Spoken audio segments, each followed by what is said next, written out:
I remember in one instance, a child almost cried, "I don't know what to write." I can relate to your story because I also had writing issues back when I was in school. I was Yeah, actually helped by a teacher, and today I'm an author and I'm a podcaster. I just had this calling to go into nutrition. Another tip that I said to the church, how many times do we say to a new widow, "Oh, let me know if you need anything"? That's actually one of the Oh, worst things wow. you could say because the widow is in widow brain. I'm a new widow. What do I do now?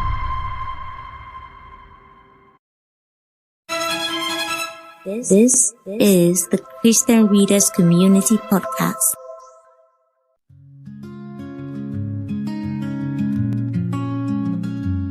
A quiet whisper in the night so near. Stories of faith that draw you here.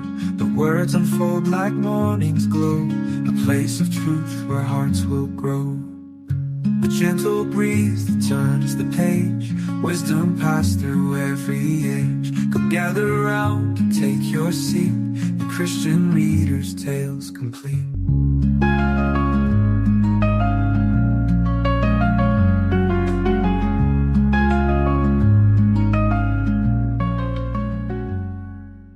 Hello, everyone. Welcome to the Christian Readers Community Podcast. My name is Faithy Jiga, and I'm so excited to be back.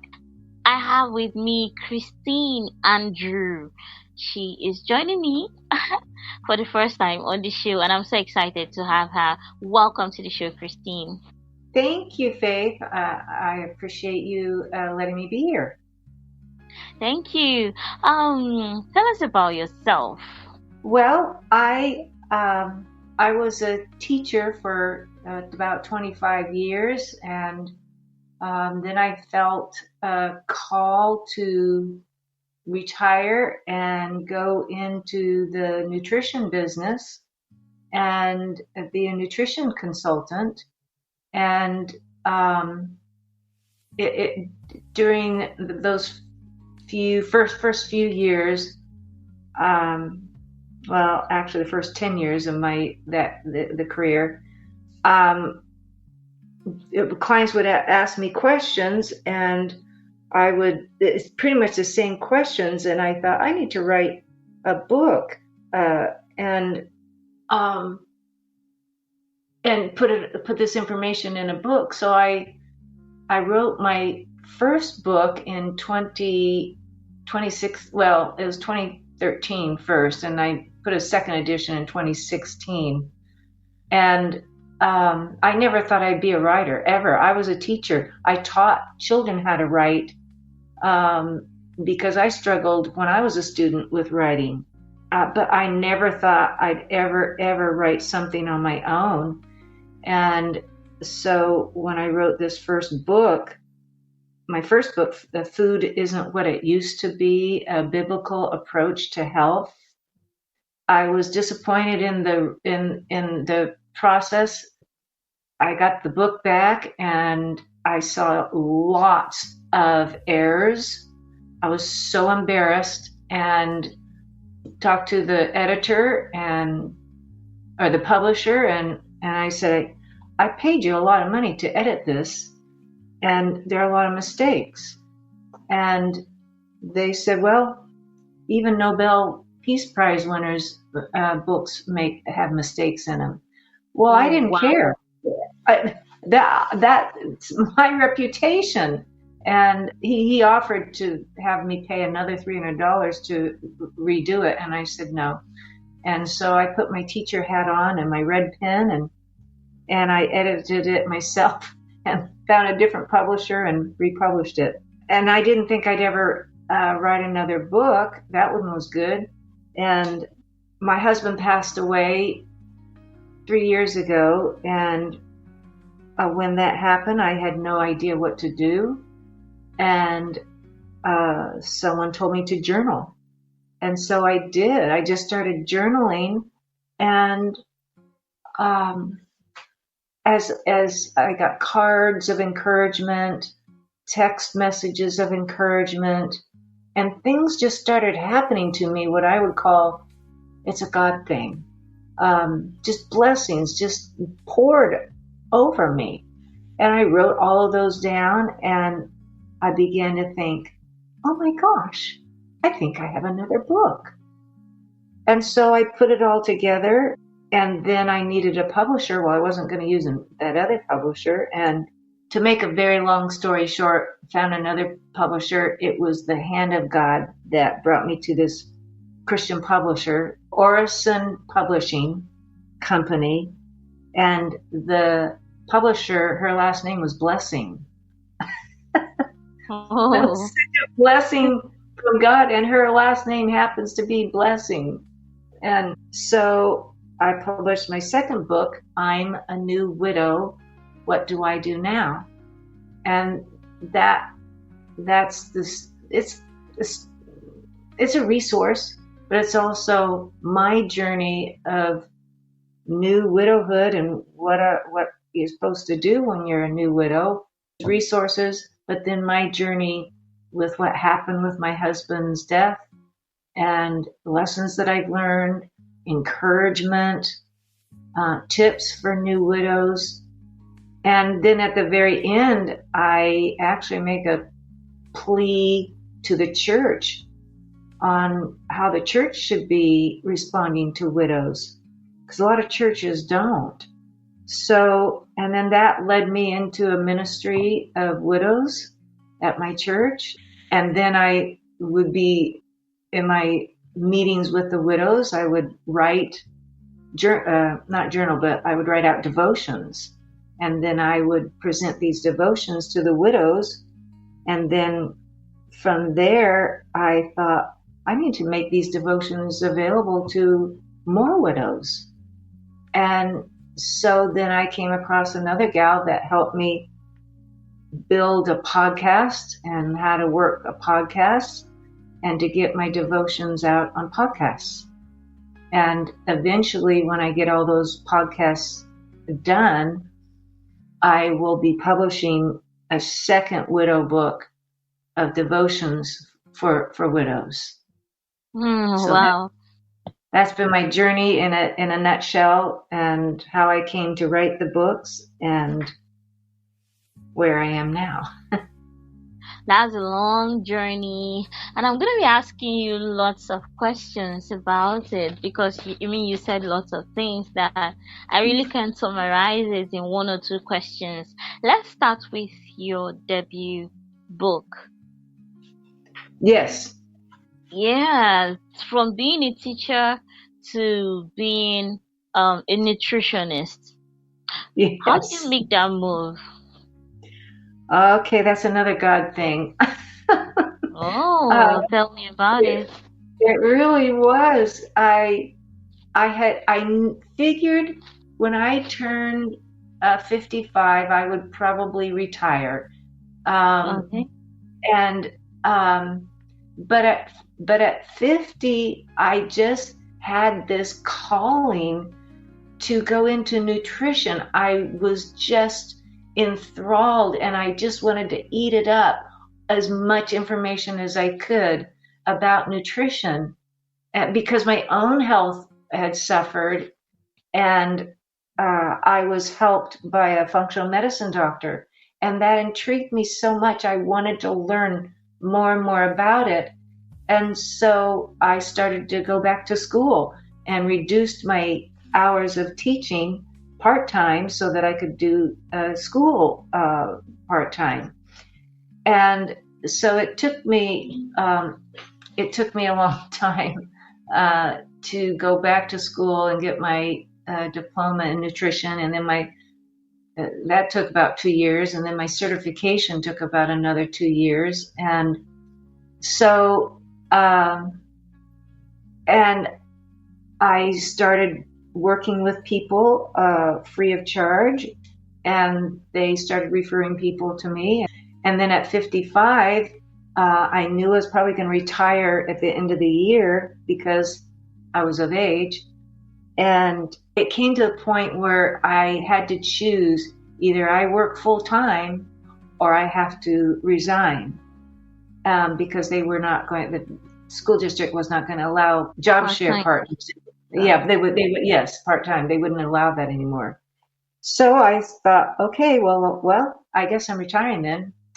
And so I did, and opened my business, and it shot off like a rocket. And Wow. so went from teaching third grade multiple subjects to essentially teaching nutrition to people, and um, just nutrition and holistic health. And so now it's been almost 19 years total from when I started. Oh. So and now finding myself I'm a writer too. So that's a little bit about how I transitioned. Your story is actually relatable. I can relate to your story because I also had writing issues back when I was in school. I was Yeah, actually helped by a teacher. God brought a teacher to my life, and today I'm an author and I'm a podcaster. So, um, tell us about those, your challenges with writing because I actually have the same yeah. issue, and that's why I'm Hmm. going back to that because I'd like to hear your own story. Okay. Well, it actually starts in elementary school. When I was in elementary school, they I just remember teachers saying, "It's writing time, time to get out your writing tablet and time to write." And I would sit there, I don't know what to write. Oh, just write. But Oh, I don't know what to write. And I was never given any direction in what to write, how to write. And everybody else in the class seemed to be just writing away. And I'm sitting there still, I have no clue what to write. And so then it wasn't any fun anymore. And so then it became a source of frustration. And then when I got this urge to teach, I needed a job at some point in my life, and I was invited to teach second grade at a Christian school. And at that time, you didn't need a teaching credential to teach. And so I took the job, and it was a second grade teacher, and it was very, very easy to teach at the Christian school because they had it's all pre-made curriculum, and I just followed the curriculum, and so it was very easy. And the principal at the time complimented how I just have a knack for teaching, and encouraged me to go back to school and get my teaching credential. So I said, okay. And so I mm, did. And it was when I went back to school for teaching, I learned about writing and learned some techniques about writing. And because I would have to pass the national teachers exam, and part of that exam is yeah. writing. And so I learned how to write. And um, and then when I was teaching, the school district had I don't professional development courses for teachers, Courses, yeah, yeah. and then the one was writing, and I learned so much about how to write. Then I got eager about it, and so when I had my second graders or third graders, when it was time to do writing, I remember in one instance a child almost cried, "I don't know what to write." And it brought back Oh, my own childhood. And I said, oh, I know. And I'm going to be here teaching you.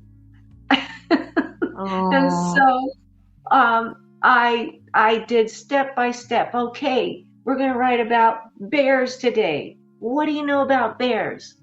And we brainstormed. Okay, now we have all this information. Now we're going to put it in the first sentence. We got to have a hook in the first sentence. So here's some ideas. Which one do you want to use? And so I just broke it down step by step and made it fun and enjoyable to them.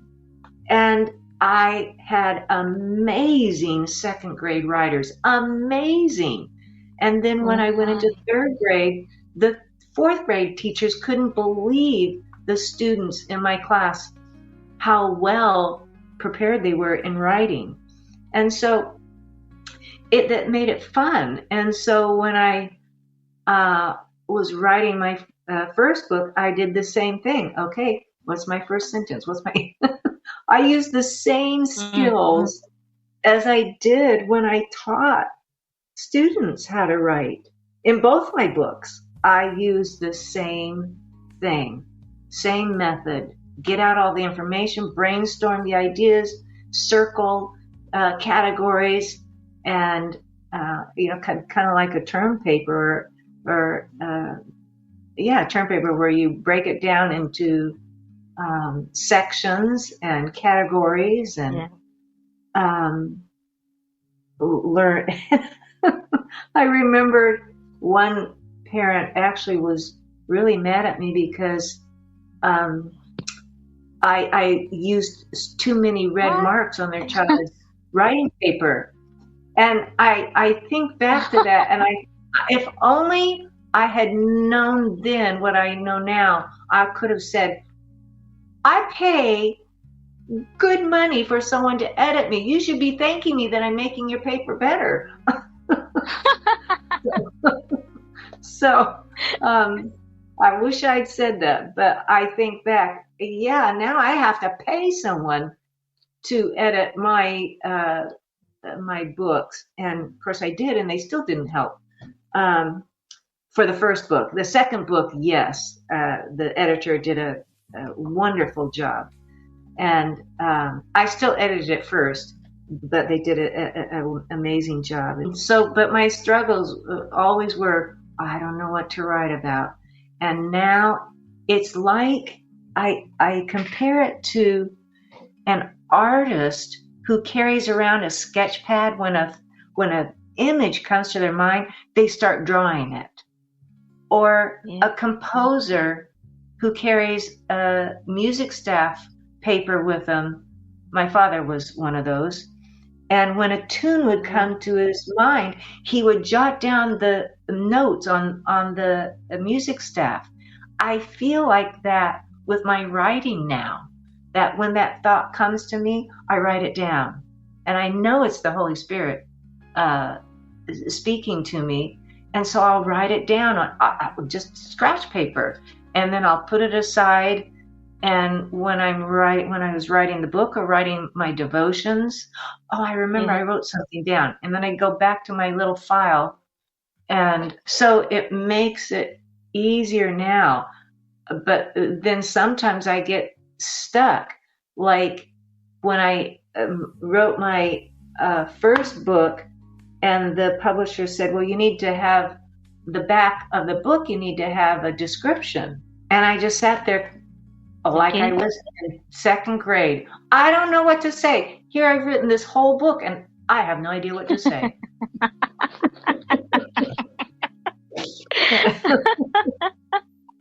so, Yeah. so I eventually came up with the description on the back, and in the second book, I had a girlfriend who's a writer, a very, very good, prolific writer. I had her read it, and she gave me a lot of tips and help and even critique. I said, criticize it, give it to me straight. So that was very helpful.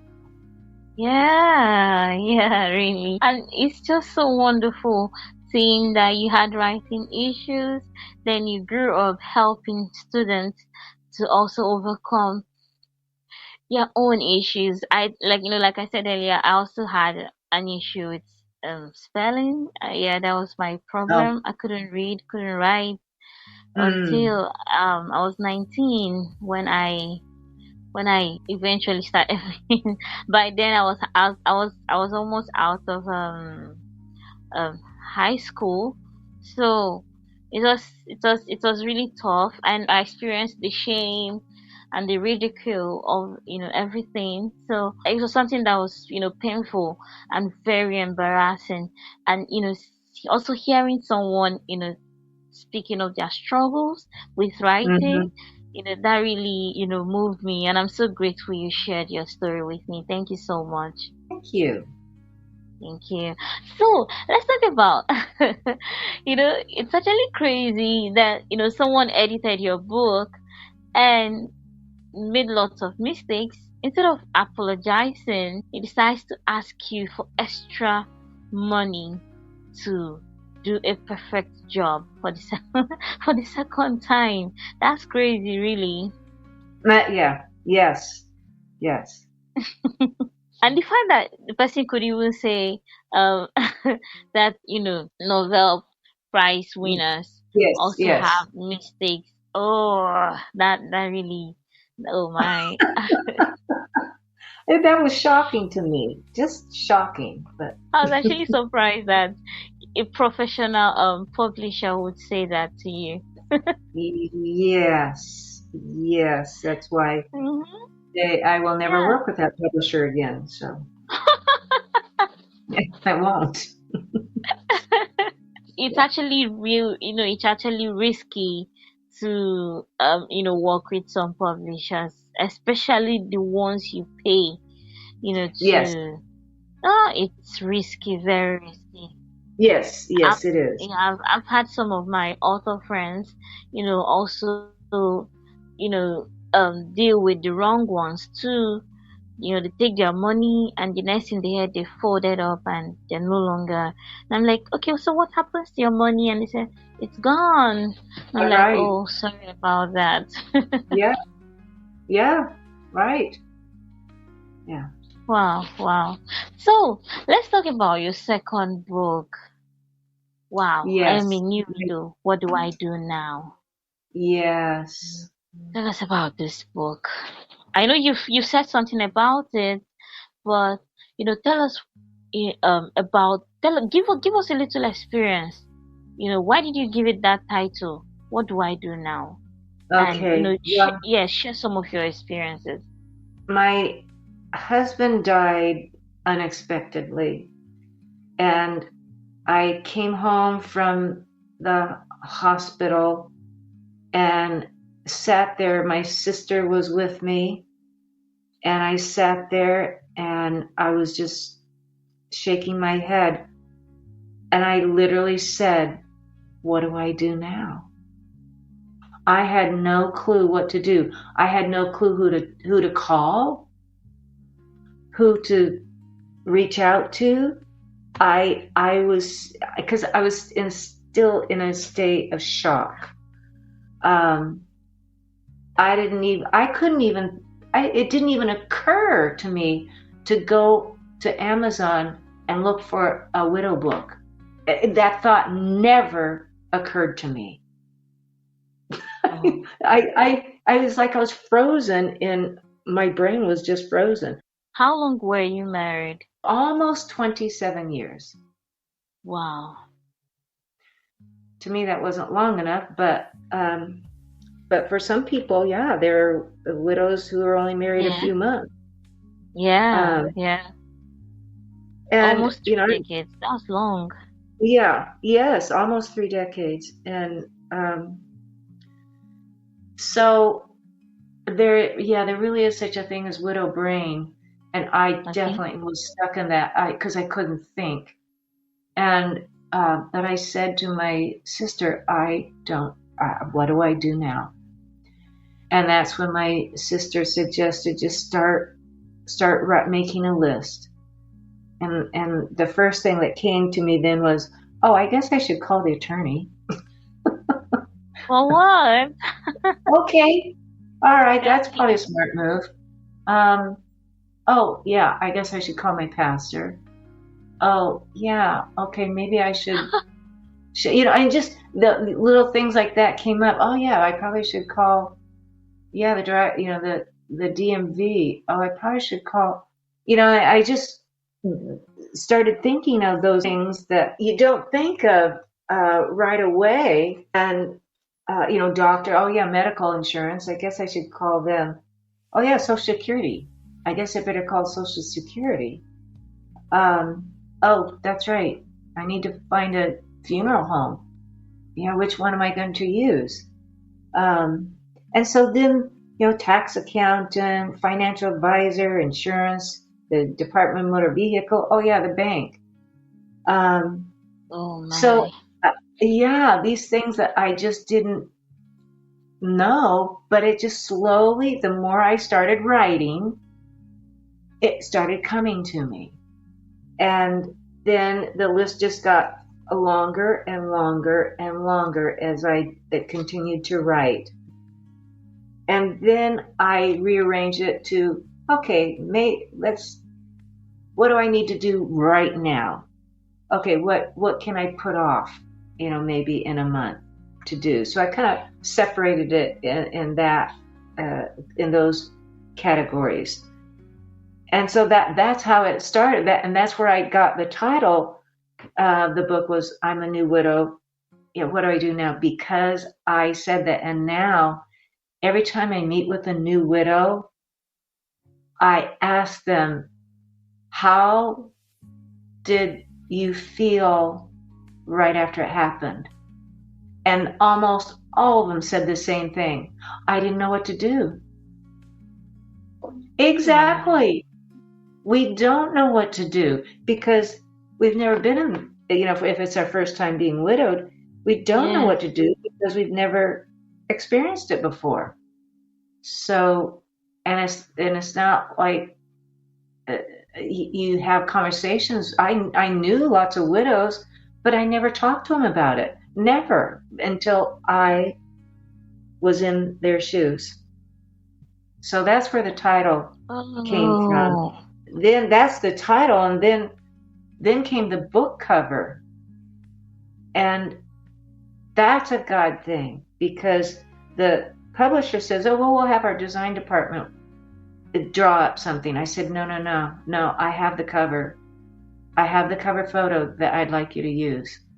And they said, no problem. Well, my husband died in 2021.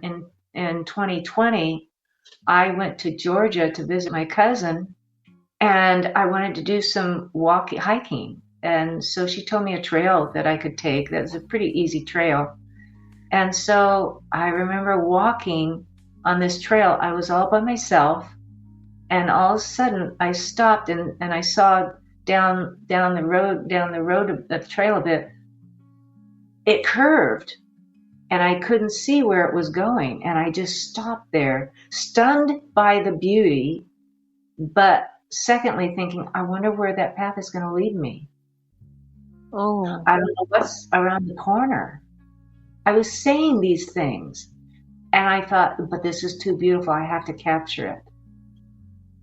Well, when the publisher asked me for the cover design, I said, you have to use this photo of this path, this trail that curves around the bend, because I had no idea in 2020 that it's going to be my last year. 2020 to 2021 would be my last year with my husband, and I didn't know that was around the corner. I had no idea what was ahead. And so that picture symbolizes that I didn't know what was going to happen. And I was going to embark on a journey, a new journey, leading me in a path that was unknown. And so I had to have that photo, and they said it was perfect. And so the graphics designer darkened it a little, and then they dubbed a woman wearing black dress and holding a little handkerchief. And so it was just the perfect photo, and people comment about the photo, how perfect it is. And once they know the story, they're even more amazed Wow. at the symbolism.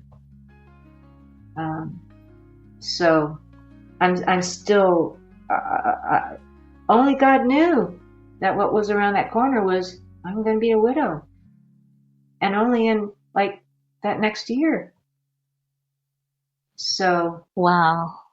frankly. You've you've left me speechless. Wow, thanks for sharing. Like, I'm actually moved. Yeah, like, seriously, this is so wonderful. It's amazing. It's amazing. And something touched me. There was something you said that touched me. You said before you became a widow, you weren't talking to lots of widows until Mm-hmm. you Mm-hmm. know, entered their shoes. And Mm-hmm. so your book now, because you said at the end of your book, you made a call to churches to always reach out to widows. Yes. Yes. Um, the the church doesn't talk about, at least with my church. Well, actually, in most of the churches I've ever been in, they really Yes. didn't talk about widows. They really didn't have a support group for widows, and so it's a call to those who have not yet lost a spouse. One of the things that I had read in a book, a quote that I used was, someone said, "If someone cries in front of me, I consider it a gift." That Oh. struck me.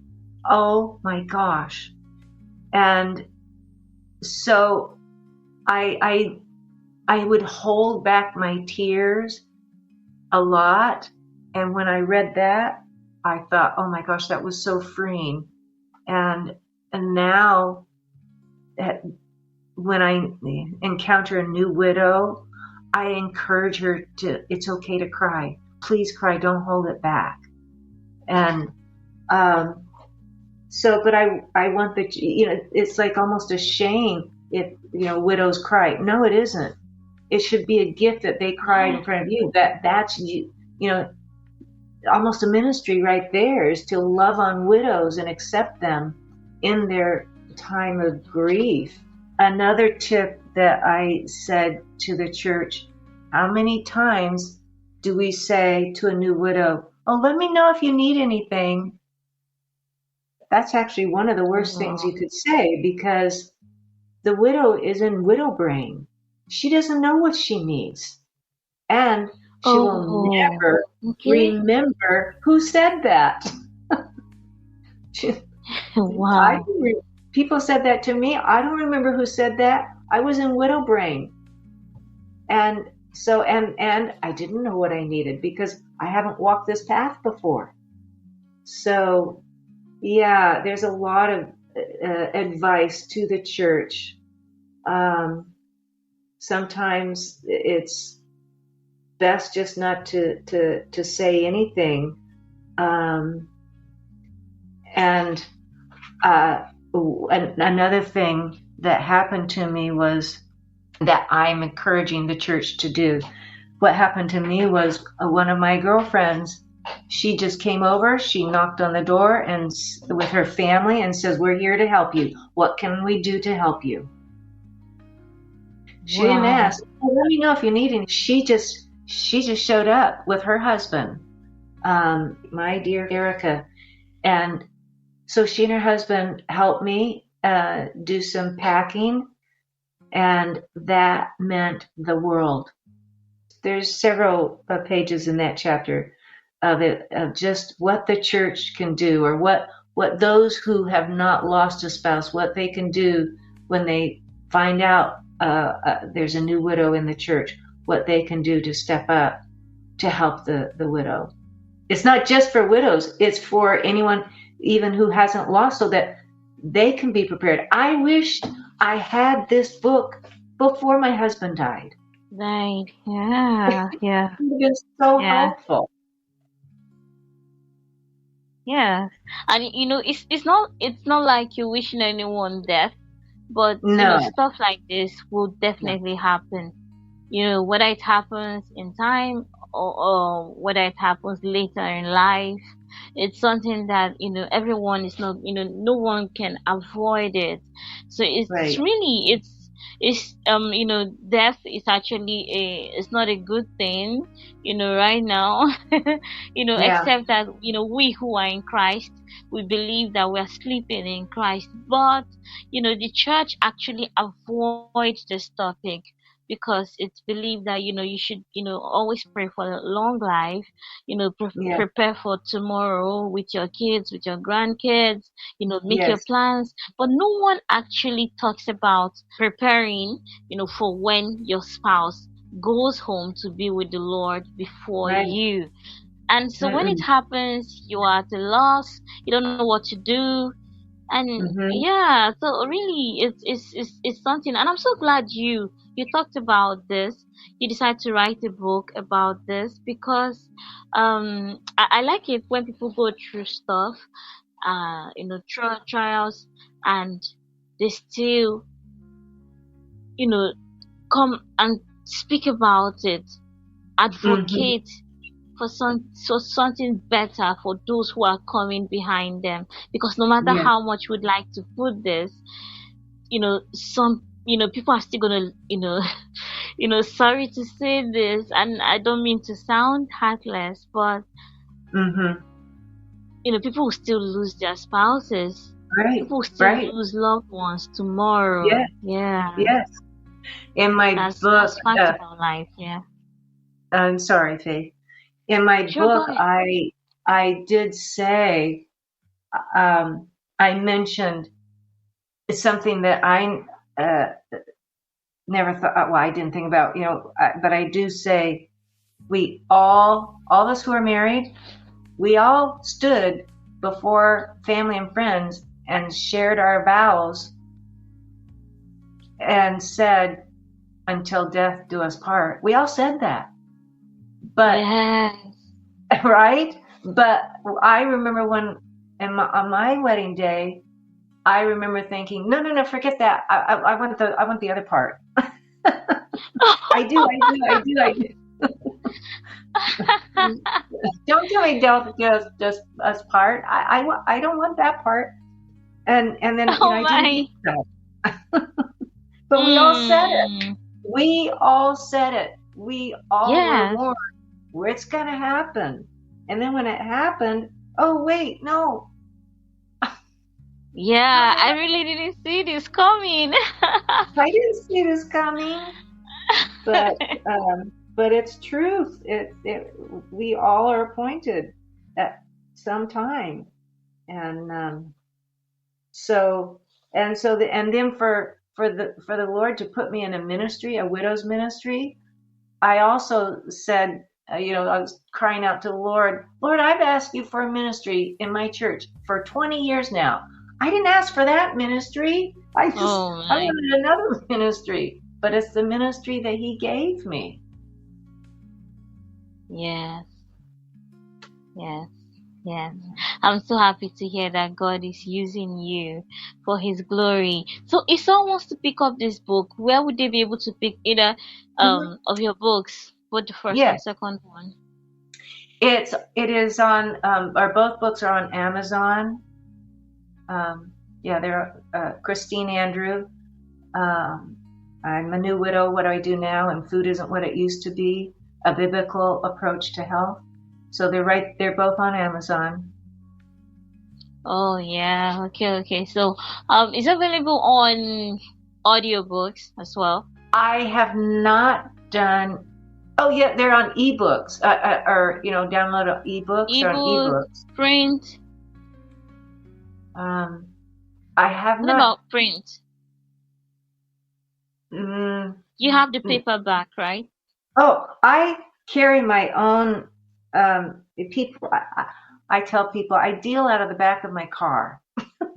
Oh, So so I okay. have signed copies that I keep in the trunk of my car at all times. Uh, So Beautiful.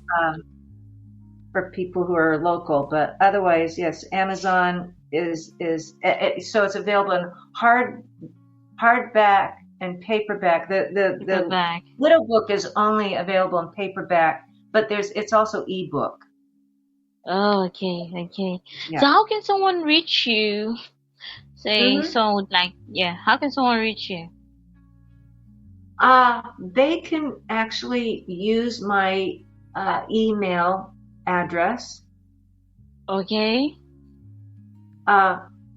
C as in cat, I as in Indio, N as in Nancy, M as in Mary, E as in Edward, I as in Indio, N as in Nancy, E as in Edward, at Comcast.net.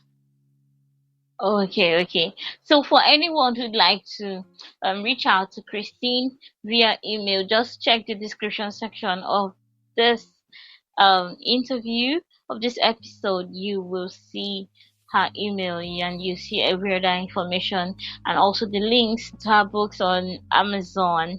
So I do hope you pick up a copy of this book and be encouraged, and also I hope it ministers to your heart and you reach out to someone, reach out to a widow close to you, a widow in your church, and show them the love of Christ, because that's all what we need at every point in life, especially during our time of grief. Thank you so much, Christine. I've had a wonderful conversation with you. Oh, Faith, I have really enjoyed this. I truly have.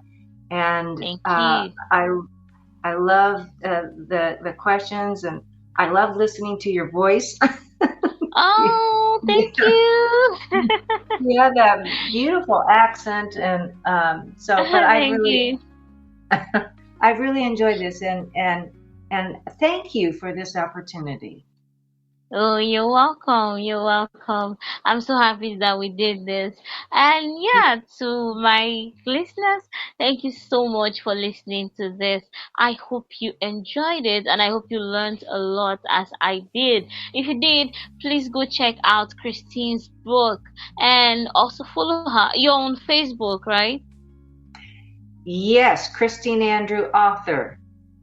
Yes. Christine Andrew author. So you also see the link on the description section of this episode so that you can just click it directly to her page on Facebook and also to her email and once again to her Amazon. So thank you so much everyone for listening. Until I come away again next time, I'm saying stay safe, stay blessed, and bye bye everyone. Thank you. Step into the light where hope is found. Voices of love with a peaceful sound. The Christian reader calls to thee, a hope is found. Voices of love with a peaceful sound. The Christian reader calls to thee, a hope is found. Voices of love with a peaceful sound. The Christian reader calls to thee, a world of grace and harmony.